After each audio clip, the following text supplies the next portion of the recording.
So welcome everyone to tonight's webinar for men's mental health. My name is Daragh Fleming. I'm the content lead with Lust for Life.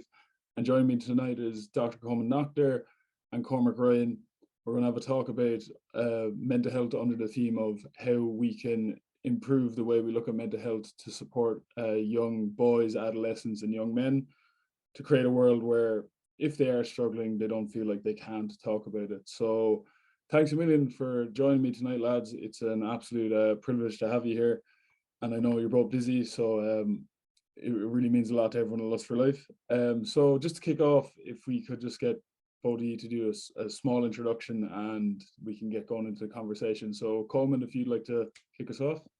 Yeah, my name is Colman Noctor. I'm a child and adolescent psychotherapist, and I've been working probably with children and families really since about 1998. So it's a good while now at this stage. So, yeah, no, I work with teenagers, adolescents, young adults primarily, and I suppose over that 2 decades we've seen changes for the good in terms of mental health and things that remain needing a lot of work, but I'm very lucky in that it's still a job that I'm as passionate about now as I was in 1998, if not more so. So yeah, no, I love trying to contribute to conversations like this because this is how change happens. And yeah, no, listen, thanks to yourself, Darren, and all at Lust for Life for the invite. Really appreciate it. Thank you, sir. Appreciate it. So yeah, really looking forward to your insights as a psychotherapist and as a a man, a father, everything that comes with it. I think it's really important for the conversation. So nice one. And Cormac, you want to give yourself a brief intro, which is difficult? I'm probably the opposite of Coleman. I'm probably more a hero of, I suppose, personal experience, lived experience, rather than having any sort of expertise in this area. I'm someone who has had their fair share of bumps in the road. It kind of very briefly to summarize, I started off, I got a pacemaker for a cardiac condition when I was 18. That kind of, long story short, started a whole cascade of mental health issues that ended up in me having an eating disorder for several years, which I suppose kind of in keeping with the theme of this week and tonight, I kind of kept to myself and managed to hide for a long time. I suppose I kind of ended up on the occasional thing like this. I tried to, after I came out the other side, thankfully, and got the support I needed. I tried to do a small bit of charity work here and there just to give back, and I suppose I spoke about it a bit more openly. So I suppose the kind of more unusual thing of having a male speaking about an eating disorder, probably people took a small bit of notice. So yeah, occasionally give up a bit of time if I can to do things like this and kind of share my own experience in the hope that someone can take something from it. 100%. And yeah, I think, even me personally, although I haven't dealt with an eating disorder, I've seen a lot of your work over the years, and it is really powerful and effective that it opens up that conversation to men in general. And then the men who are struggling with eating disorders, I think, feel more comfortable. So it is huge. And then just myself, yeah, I'm Daragh Fleming. I'm the content lead here at Lust for Life. I'm also an author. I run a blog, Thoughts Too Big. Similar to yourself, Cormac, don't come from a place of expertise. I do have an undergrad in applied psychology, but my motivation for this is similar in that it comes from experience. So when I was 17, my best friend took his own life, and that after that, there was a lot of grief, and it cascaded into me having depression. And because there wasn't much education and a lot of stigma around mental health back then, I didn't know I was depressed. And when I found out I couldn't talk about it. And then that eventually, built up to me talking about it and getting active in charity work and just trying to normalize the conversation around mental health for the same reason as you, that it might help someone else talk about it. So we all definitely have similar motivations in that we just want to help people, I think, which is good. So yeah, the theme of the week has been around supporting boys, and I've talked to a few different people. I've talked to Brezzy, Conor O'Keefe, and there's been a lot of talk around masculinity and what it means to be a good role model. But I suppose before we get into any of that, I'd like to ask, like, what do you think is like I suppose a temperature check?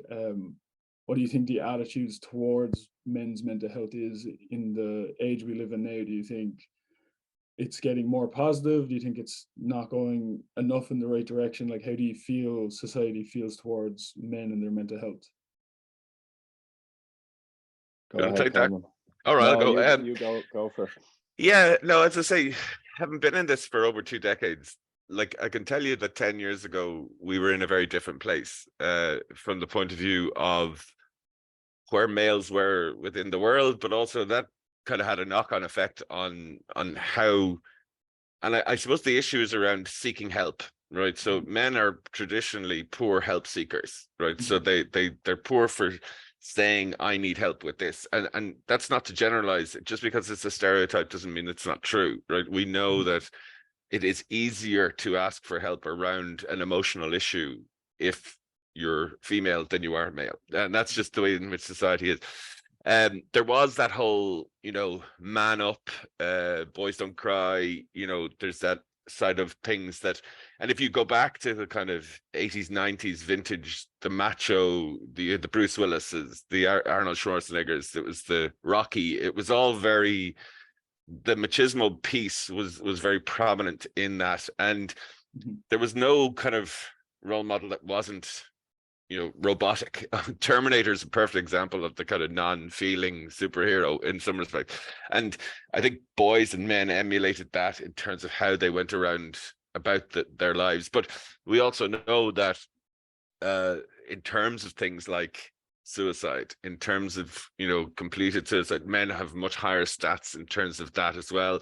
There's no indication that men suffer any less than women in terms of mental illness. We ask for help later, and we tend to try everything else first. And where I think it's changed is perhaps an awareness of the symptoms of things they're definitely more widespread. We definitely have a better sense of what might be classed as a problem versus what might be classed as a life issue in some respects. And so people know the symptoms a little bit better.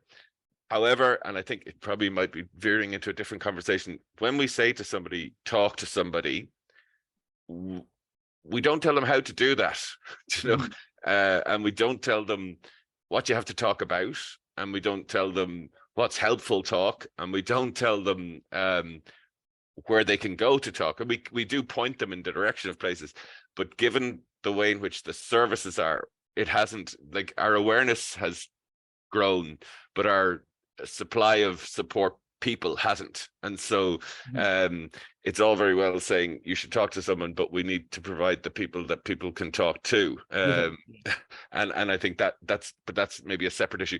So yes, awareness is better. But again, this is probably one of my worries, is that I worry that sometimes our mental health promotion sometimes converge into mental illness promotion. So we're just saying, if you have this and this and this, you could have that, rather than maybe focusing on our mental fitness and how do we stay well, and how do we manage being overwhelmed, and how do we support ourselves through the life stuff, rather than waiting till somebody hits rock bottom to be able to do that. And I think that's where men are still a little bit behind. And that's the same, it's no different to men with a stomach ache. They will be the last people to go to the doctor about it. If there's a lump somewhere, they will leave it and hope it'll go away by itself.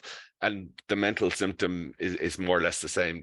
We're far too blasé and thinking, sure, we'll see what happens. And oftentimes all that happens is things get worse.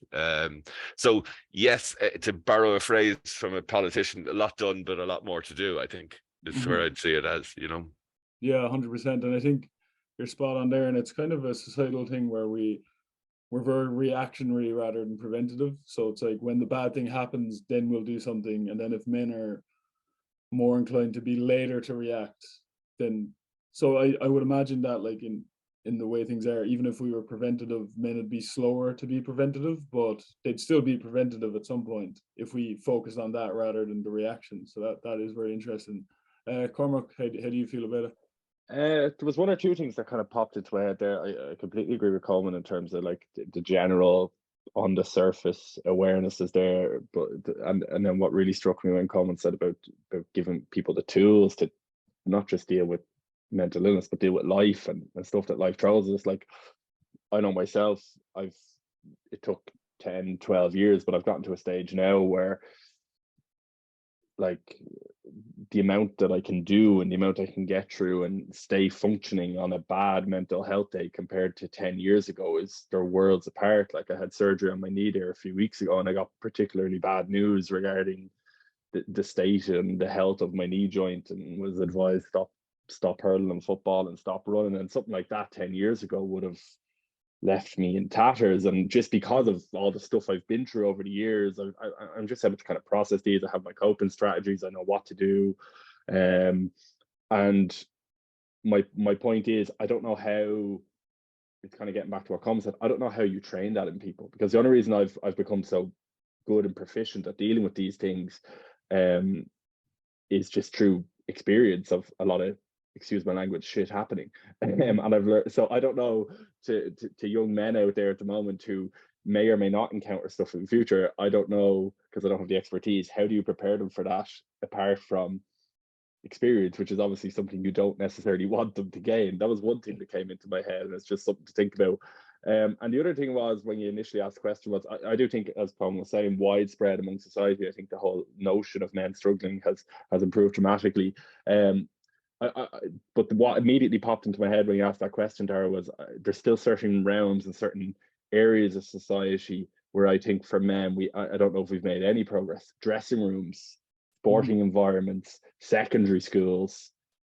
I still don't really see much step forward. Like I do a bit of coaching on the side. I've been involved in an inter-county senior setup for the past 2 years, and like, I'm not there in a mental health capacity whatsoever. I'm in the coaching capacity, but my mental health advocacy brain is always going off in the background, because you still hear all the old phrases, all the old man up, be hard phrases. And so that was also what came into my head when you asked that question, was yes, overall, I think as society, we say on the surface that it's more acceptable. But then I do think that in most of the environments where young men hang out, I don't really know whether that's permeated, It's almost like there's like a superficial layer that men are aware of, but they're not actually like embodying it and taking it in and actually living in that realm. And I think something Conor O'Keefe said to me the other day, which I thought was very interesting, and I'd like to hear your thoughts on this. He was talking about how, like, every person has a masculine part of them and a feminine part of them. And like, men typically have more masculinity and less femininity, but that isn't the case for all men. And the same with women, they're more feminine, but they also have masculine elements that would be like traditionally masculine traits. And what we kind of started talking about is that what we kind of see as the problem is that it's more that men have been maybe socialized to reject their more feminine traits, and they would be the empathy, the affection, the expressing emotions would be more typically feminine traits. And it's not that they don't have these traits, but they've been almost taught to reject them, and as a result, they're not dealing with the emotions when they come up. They're not openly talking about it because they feel like that's not what men do. And that I've always felt like that's a big part of the problem, because I've grown up around male friends my whole life, and they'll never talk about something until the inhibition's gone. Like, if they're drinking or if they feel more comfortable, that's when the things will come up, when the almost pressure to be a man is relinquished, and they can be like, this has actually been bothering me. And I suppose my hope would be, like, and I don't know how we do this either, but getting to a place where that opening up becomes normalized, that it doesn't have to be certain situations. It can be just an everyday conversation, that if something is bothering you as a man or as a young man or a teenager, that you can talk about it. Yeah, I think that, I think there is a socialization part for sure, right? So the idea around, and you can see it, you go to a 6-year-old's birthday party, and how the boys are grabbing each other in headlocks and swinging each other around, and the girls are sitting over in the corner chatting. They can see it even at that stage. And I have a daughter and I have a son, and I can see the different ways in which they kind of manage the world. But if you think about there's 3 C's: how to cope, communicate, and control, right? So if you, the emotions that we feel are all the same, but the manner in which we reach to something to cope might be different. It might be, for a guy, it might be a pint, or it might be some weed or something as a means of, that's the most thing. Whereas to a girl, it might be my friends, and it might be a support, and it's not necessarily altogether a very conscious choice. It's almost that this is all that's available to me. Do you know what I mean? And so the idea of, and Cormac, jump in here if you want, but the idea of, say, an eating disorder, that's about trying to regain some control over your life when you feel overwhelmed. And so what I put into my body and how I move more and eat less is something I can control, and I get gratification out of that. Or if I drink and smoke weed, I forget, so I can control my thinking if I just do that. And it is a way of communicating. Whether you believe it or not, you're saying all is not well here. Whether it's I'm not eating, I'm over exercising, I'm drinking too much or something, there are signposts to the problem. They may not be the problem, if that makes any sense. And so we have to but I think for males, they probably have less opportunities for explicit signposting. So take, for example, anxiety. Anxiety in its primitive sense, it can be experienced as anger, right? So I always use the example, if I'm driving along and my kids are in the back of the car and they're messing and fighting, and I'm trying to turn around, and I turn around, there's a big truck in front of me, and I jam on the brakes. My body's in this adrenaline shot, and I'll turn around and go, "What are you doing?" And I'll start roaring at them, right? And that's not necessarily because of them, that's fear. That's just anxiety. Do you know what I mean? And so males can sometimes be aggressive and hostile and irritable. That's not anything other than they're nervous, they're scared, and they're anxious. Do you know what I mean? And so what we see as an expressive symptom might be misunderstood, or more likely to be misunderstood in the male, because the explicit thing of I'm struggling here and I need some help is probably not something that comes naturally. And it's not something that's socially promoted in terms of, like, if you're in a dressing room, as Cormac said, and you're struggling with anxiety, you're far more likely to go out and plow into somebody out in the field rather than say, "Lads, wait till I tell you what happened. I couldn't sleep last night. I was worried about this." Do you know what I mean? It's that, and that's where we haven't permeated those environments, because they're still, say nothing and it'll go away. And as Cormac says, the stuff that's always been there is still there. But your hope is that outside the dressing room environment, somebody might have an ability to tell someone or talk to someone. And even if it is, and I know you said about, taking alcohol and things like that.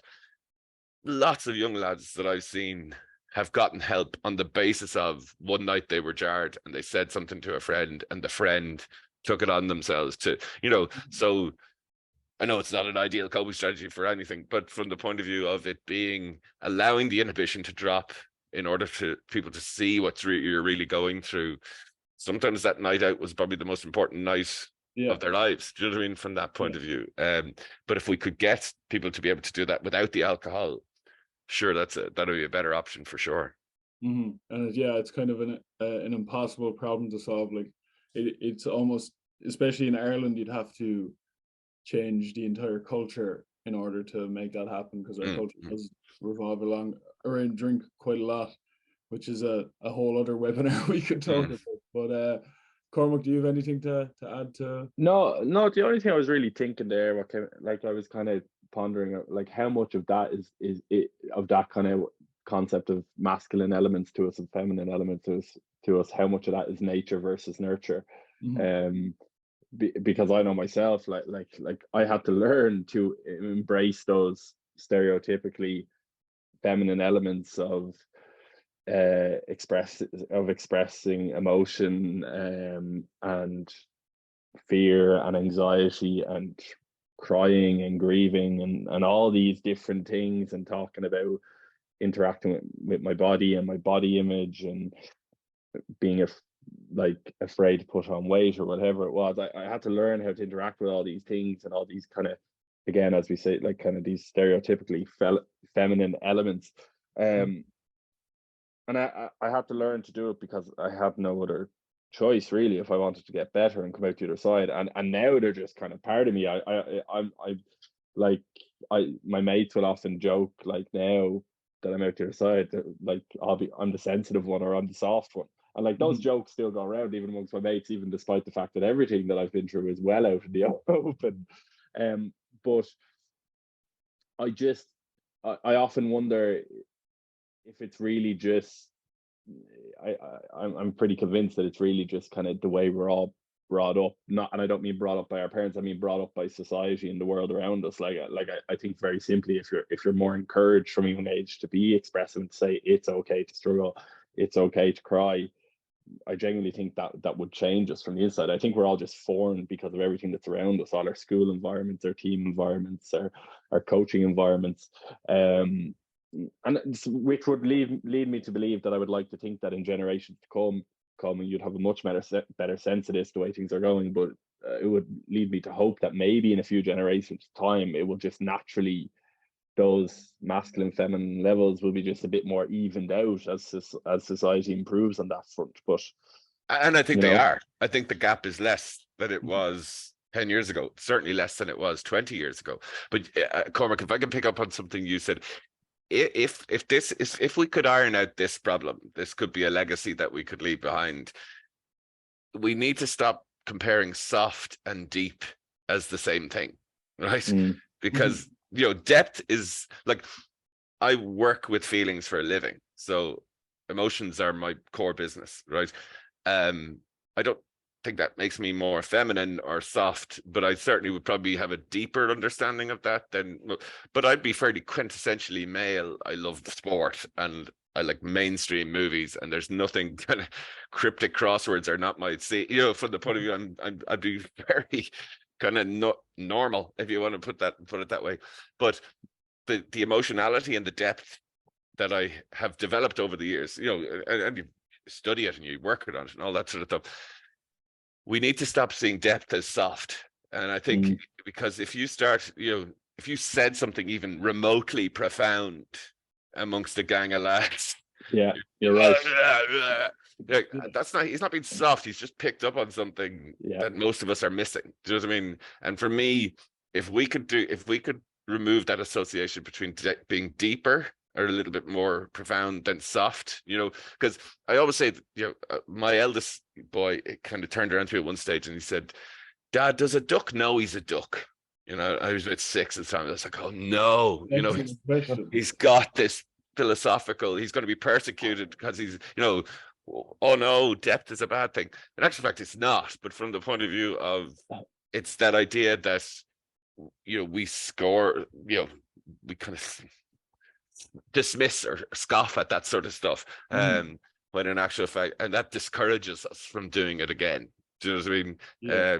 And for me, I'd love to see us move away from soft and deep, because they're different things. Do you know? It's interesting you say that, because like looking back on when I was in secondary school in particular, it is if another boy was trying, or like just naturally deep or naturally, was thoughtful, those were the things that got teased. Like I remember, like I'm a poet now, but when I was in secondary school, I was very interested in poetry and English in general, but I could never openly say that to the rest of the lads, because it would open up a Pandora's box of who knows what. So I'd be like, "Oh no, this is stupid. Like, no, I don't like this." But inside, I really did enjoy it, and I think it was just that unconscious understanding that if I admit to like actually caring about something, that would make me like my masculinity is almost brought into question, which is, as an adult,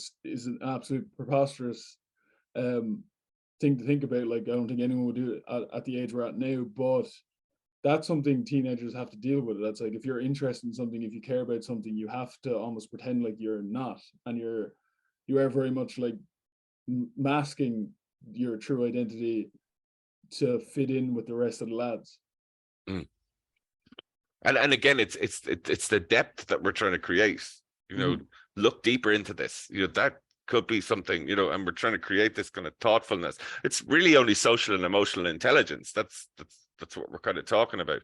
But we kind of discourage that among young males, as you said there, that idea of, you know, I felt this, but I couldn't say it. Do you know what I mean? And I yearn for a day where you can be deep and still cool. Do you know what I mean? Yeah. One day. Yeah, that's so true. So yeah, moving on, I suppose, like, you know, we've talked a lot about the where mental health for men is at now, at a temperature test, but like to kind of get into the weeds in it, for both young men and men in general, what do you like? So Coleman, you talked about how men are poorer at asking for help generally, and that's including mental health issues. Um, do you think there's any like specific barriers to men asking for help, or is it just a case of like that's how they were socialized, that's how society is, or there are like things we could actually, you know, focus in on as different charities and organizations to break down those barriers? Yeah, again, I think that association with asking for help is a sign of weakness, you know, and you know, I'm old enough to remember when we used to travel the roads without sat nav, and I can remember my mother pleading with my father, just ask somebody where, and he's there, no, I'll find it myself, you know. So even that idea of I will not ask for help, I will get this done, you know, and you know, I still make an IKEA press without the instructions for, you know, just for the sake of I won't ask for that. So the asking for help is the bit that we have to highlight as saving you time, not a sign of weakness. Do you know what I mean? If you'd asked that person directions 20 minutes ago, we would be there by now. So it's almost to change the idea that help seeking is almost like just being, as you say, preventative, it's being wise, it's about being smart. It's not about being weak or, you know, in some ways fragile or something if you need that help. And again, that's about changing an association, and that's where we need to get into the schools and kind of like make deep and soft separate, and make somebody who is kind of proactive around looking after themselves. Like we've gone from, and I was interested in things like, say, skin care or something like that, right? When I was growing up, if you found a moisturizer in someone's bag, a lad's bag, he'd be slagged for life. Do you know what I mean? But we've now kind of pushed onto that, and there's lads going in getting their, you know, you go into a barber and there's lads giving a paragraph of a description of what type of haircut he wants and everything else. So and these would be fairly macho lads at that same time. So we've kind of moved in that direction, and that idea of almost making your own mental fitness and looking after your mental fitness as something that's kind of cool as well, or acceptable, would be a good idea. Do you know what I mean? So yeah, you know, if somebody said I do mindfulness in the morning, that'd be someone saying, oh, that's pretty cool, or rather than what, or you know, what are you at that wishy-washy nonsense for, or you know, whatever the kind of scoff would be, you know. So again, it's not so much about making people good at detecting symptoms, but actually people who can actually spot themselves when they need help or need some support or need to do something different earlier, and being able to do that. Do you know what I mean? Yeah, and I think, like, you know, just kind of came up when you're speaking there. You could almost co-opt things that young men are already into. So like, probably a very unhealthy thing they're into right now is this idea of like hustle culture, and you have to be like, you have to get up at 5 a.m, you have to be as productive as possible. But if you you could use that to almost change the attitude towards asking for help, because you'd be like, well, if you ask for help, you'll be more efficient, which means you have more time to work on other things, whatever. And it's just kind of another notch in your belt for you being the productive man you dream to be. Is that if you're struggling and you ask for help, you can get back to chasing the goal or whatever it is. So you know, there are probably ways we can look at what young men are attracted to now in, you know, pop culture, and adapt that to you know, help with mental health. Yeah, and I think some of the stories in the ambassadors are about people who hit rock bottom and then ask for help. We actually need some of the ambassadors coming on who kind of have got in there early and bypassed the problem, if that makes any sense. Do you know what I mean? So because that does have an influence. You know, if you look at someone who you admire who talks about something like that, you go, gosh, that if it's okay for him, well then, do you know what I mean? But it's about kind of creating that it's okay to be proactive around that, or to try, or to mind yourself in that way is not, you know, I take the idea of these gym goers and all that sort of stuff, and they might take supplements for their joints and all that sort of stuff.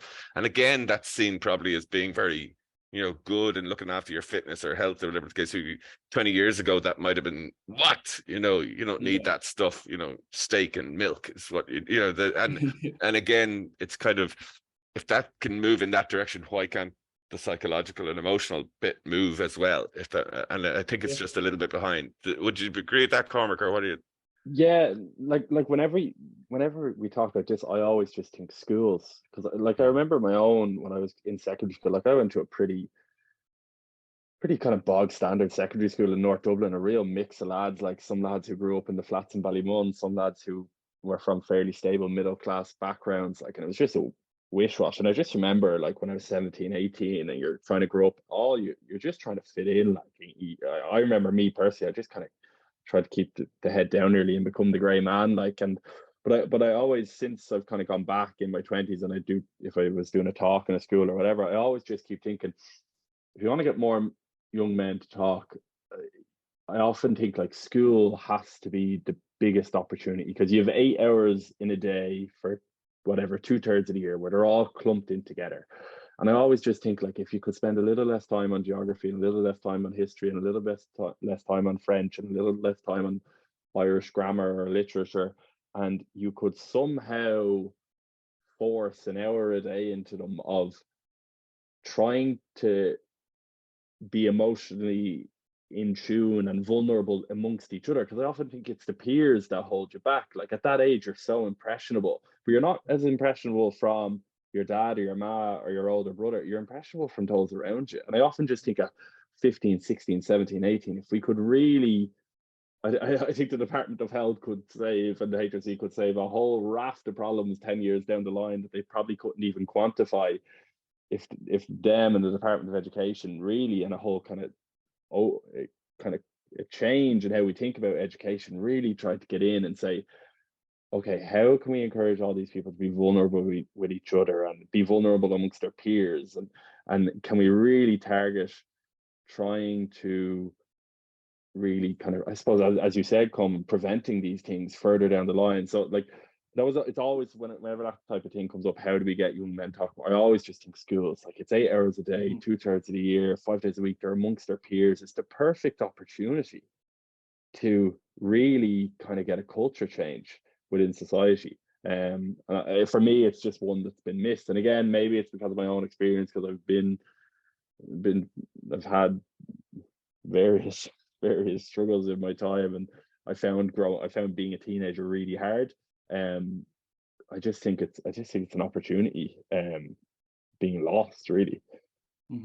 Yeah, 100%. There is as you know, like, a lust for life for doing a lot of stuff in primary schools with the hope of going to secondary school. But it is surprising to me, and maybe this is changing, Colman, you might know more, that there isn't you know, curriculum led information education around mental health, and not so much about, like, you know, when I went into college, it was all about learning about the different symptoms of different mental illness, but like really getting into like the toolkit of how you can look after your mental health and how you can talk about it. And, you know, if someone, I think what a lot of people talk to me about struggling with is that when someone opens up to them, that they don't really know what to do in that situation, because it can feel quite overwhelming when someone is struggling and they're trying to talk to you, like how to, I suppose, manage that conversation and know what to do. And people are afraid of they're going to say the wrong thing.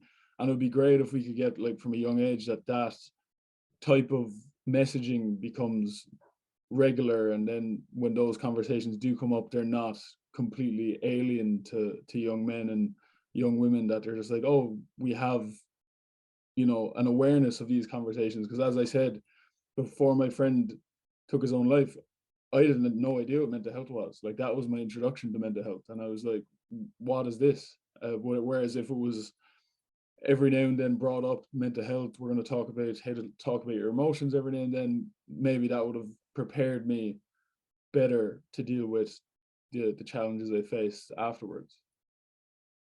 Yeah, and I think there's a few reasons why that would work. And I think, like, if you have PE, you should have ME, you know, mental health, you know, from that point of view.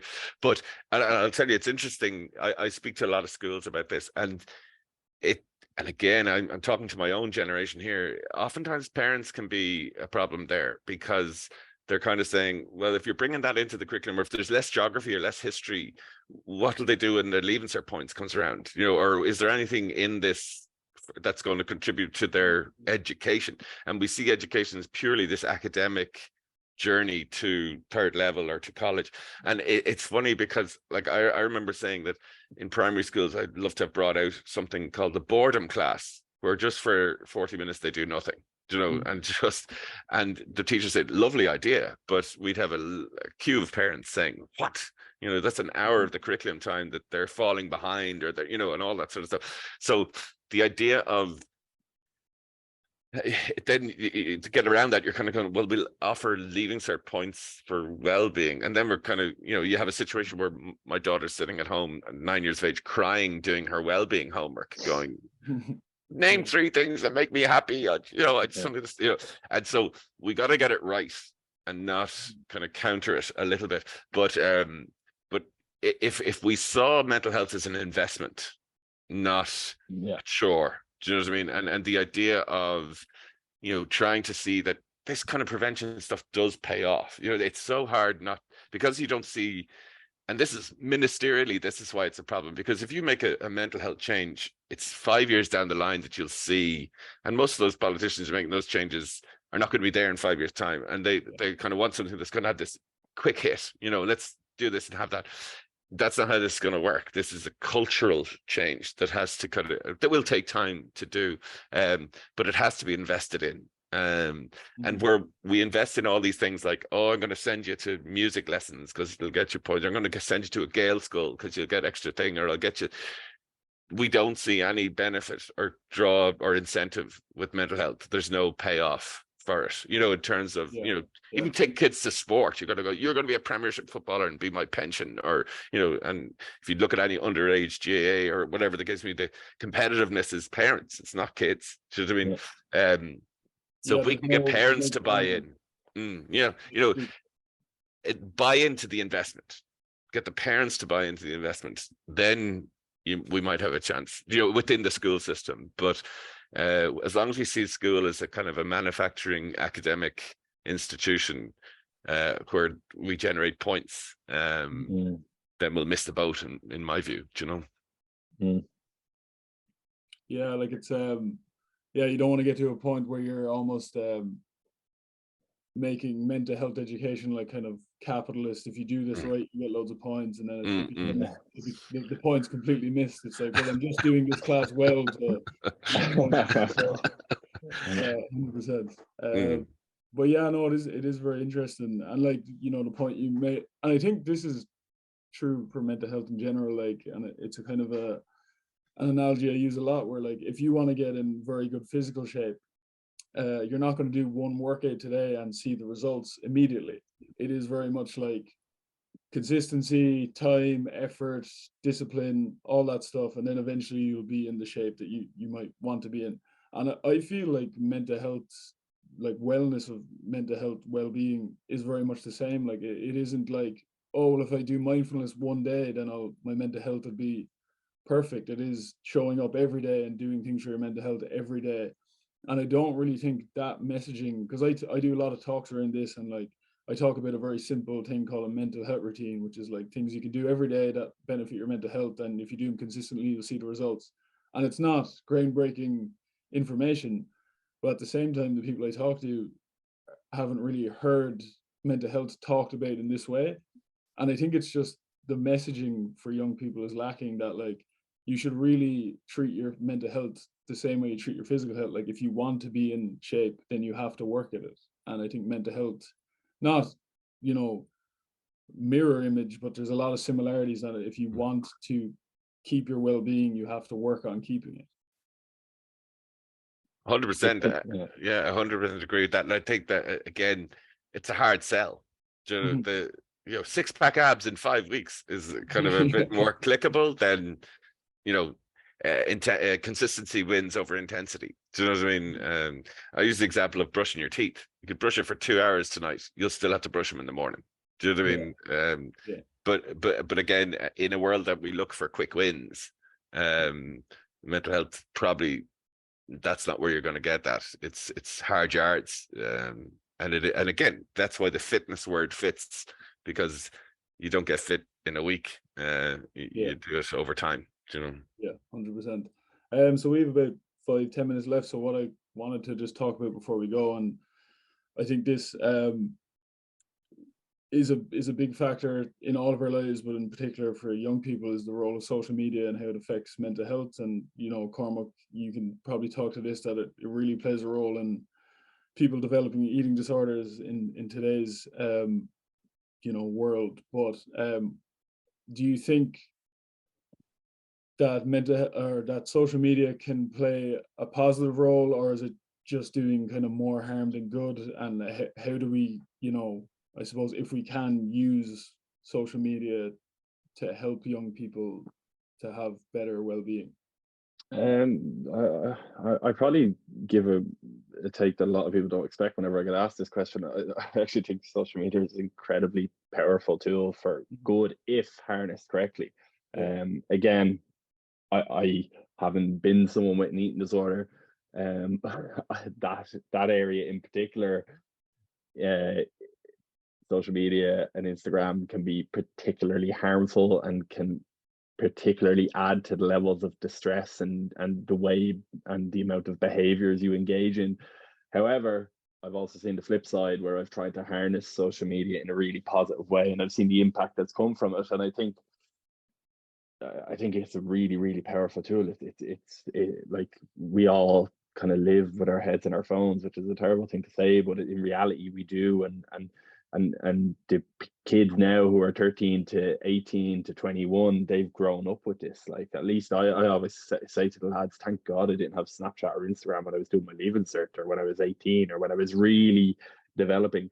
I'd love to know if there was ways where, it's far beyond my level of knowledge, but in terms of like statutory regulation for social media companies and the Facebooks who are based in Ireland, and the interactions the government have with them, if there could be some sort of work together in terms of positive social media messaging around all these things, because you've seen it with all these trends that blow up, and all the trends, different trends that blew up during COVID, like how powerful these things can be, and they can take over the world in a way. I'd love to see it harnessed properly. Like, it's an incredibly powerful tool. Like, what you essentially have with social media is you have someone's attention, and having someone's attention at any particular time during the day is an incredibly powerful thing, really. And when you think about it, it's quite twisted, really. But it could be harnessed in a really powerful way. How you do that, I don't know. I'm not an expert on social media. I'm not an expert in the regulations that go with all these things. But if it can be such a contributor negatively because people may see pictures or fad diets, etc., it can definitely also be an extremely powerful tool if the right messaging is around it. But I leave that to the content creators like yourself, Daragh. Yeah, the pressure's on us. Yeah, I just think, like, there's been a lot of articles came out recently about TikTok in particular, where as soon as people log onto the app, within a minute or so, they're seeing different information around like self-harm and self-diagnosis, and and that it's an incredibly captivating app, and young people can be on it. And even though there's like an age barrier of 13, there are ways around that. You can just lie. There's no verification of your age, say.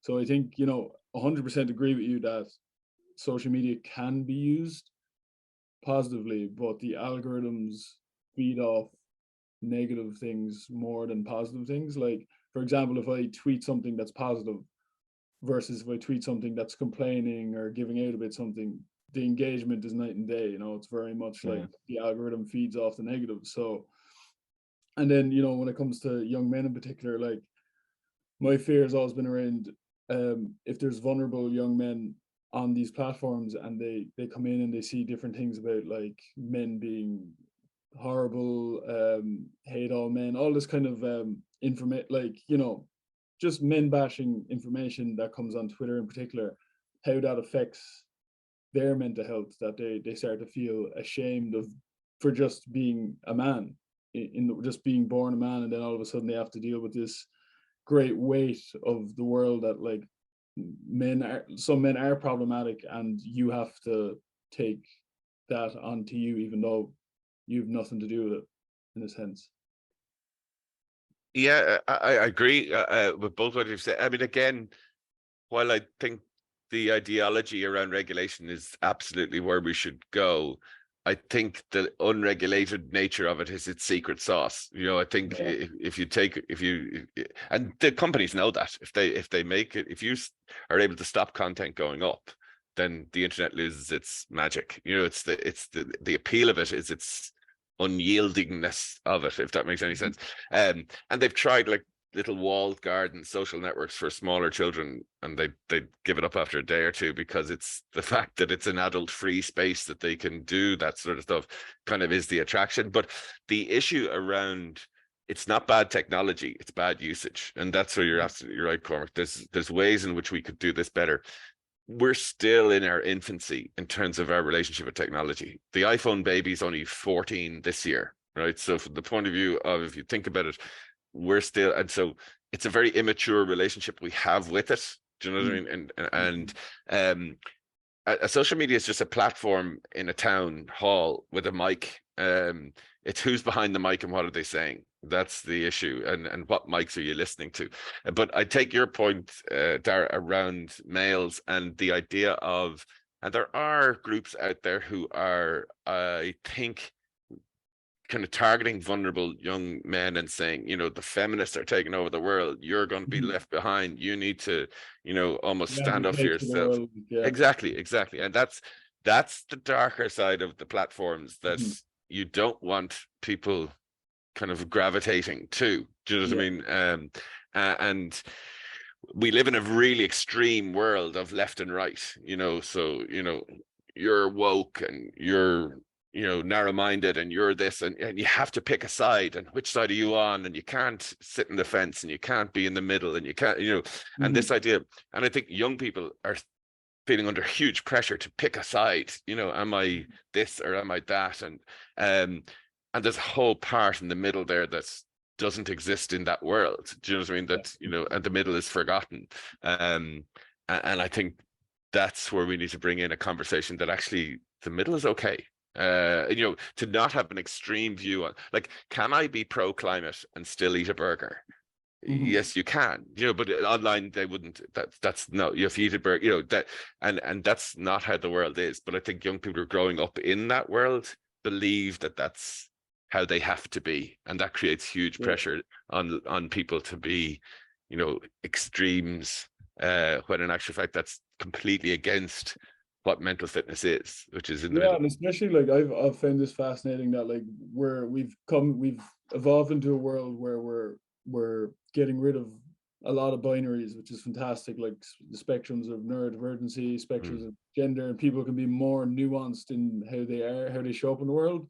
But online, there's still a lot of binaries, like you're either this or you're that, and there's no nuance of, you could be a little bit of everything in between.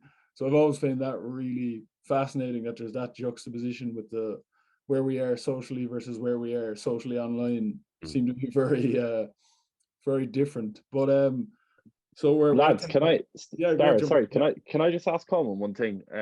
Colman, I'd be very curious for your opinion on this, and I don't know the answer, so it just kind of popped into my head there, and you as the professional might have a better idea. Do you ever think there's a chance that the social media thing is overplayed? And the other reason I ask is, when I was in, it's just from, again, my own personal experience, like I was in Lois Bridges for 2 months, and from the time I was in there, there was probably 10 or 12 different people in there, and we all had our own problems, majority from past trauma. And yes, we would have the conversations in certain body image groups or whatever, or therapy groups around social media, and we would all say, yes, oh, it can really make you feel worse or crappy. But in your opinion, in your professional opinion, and from what you see day to day on the ground, do you think the impact is overplayed in terms of causation, or would you just say that if social media didn't exist, all these people would still be presenting to me with these mental health conditions, mental illnesses, bouts of depression, anxiety, eating disorders, whatever? Do you still think they'd present because more often than not it's life, it's circumstance, or often no reason whatsoever? Or do you actually think that some of it truly is fueled by the social media thing? Like, I don't know the answer. I'm just curious as to your opinion. I think it's part of the problem, but not the problem. In the sense of the social media, and again, the social media and the internet are different things. Do you know what I mean? So the world of connectivity is not just social media. You know, so the idea of we kind of demonize social media as representing everything that is technology, but technology is lots of different things. From the point of view of tapping your card rather than putting in the PIN code, that's technology, and that has an impact on how frustrated we get with things. Do you know what I mean? So the easier something becomes, the harder the easy things appear, right? So to give you an example of that, like going to a shop and going to tap your card, the girl says, sorry, the tap is broken, and you're like, what? I have to press 4 buttons? What? This is ridiculous. 10 months ago I would have done that, no bother, but now it's a problem. Do you know what I mean? And that's the problem that's been created by the technological evolution. That's not created by social media, if that makes sense. You know what I mean? But like bullying has always been there, but it's much more, the avenues for bullying are much more plentiful now than they were before. Eating disorders have always been there. We've always compared ourselves, whether we're sitting in Starbucks looking over at somebody and saying they're thinner than me, I need to do that, versus doing it on Instagram. It's just more accessible. And so the concept is not new. The quantity of how we can torment ourselves is just more plentiful. But that's the same with everything. Do you know what I mean? There's more opportunity for it to get in. But like, you look at it, the other side of it. If you were looking 10 years ago for something that happened in the news, you have to wait till 6 o'clock to see it. Now you have your phone, so it's there. So it gives you more access to that. You know, you watched, I don't know, Dallas, and you had to wait till next week for the episode, whereas now you can watch the box set one after. So those sorts of things are, that the plentifulness and the tyranny of choice is a good thing, but in the hands of something that's detrimental, the tyranny of that volume is problematic. So goes back to the idea of not bad technology, bad usage. You know, so the technology isn't the problem, it's the people. And that's why I think let's work on the humans rather than the tech, if that makes sense. Yeah, 100%. 100%. Well, we covered a lot of ground there, and I'll definitely be coming back and going over different things we talked about. But I think 2 things that have stuck in my mind were trying to get around the men being reluctant to get help, differentiating between soft and deep, and coming at mental health problems from a preventative rather than a reactive. And I think those are definitely 3 takeaways for me. So I just want to say to both of you, thanks a million for the conversation. It's been a really informative just for me personally, but I'm sure people will get a lot out of it. So if you want to, you can have a closing comment, you can let people know where to find your work, whatever you want to do. The floor is yours. Well, I'll start. Yeah, look, thanks very much. As I say, I really enjoyed that chat, and we got through a lot there, in fairness. But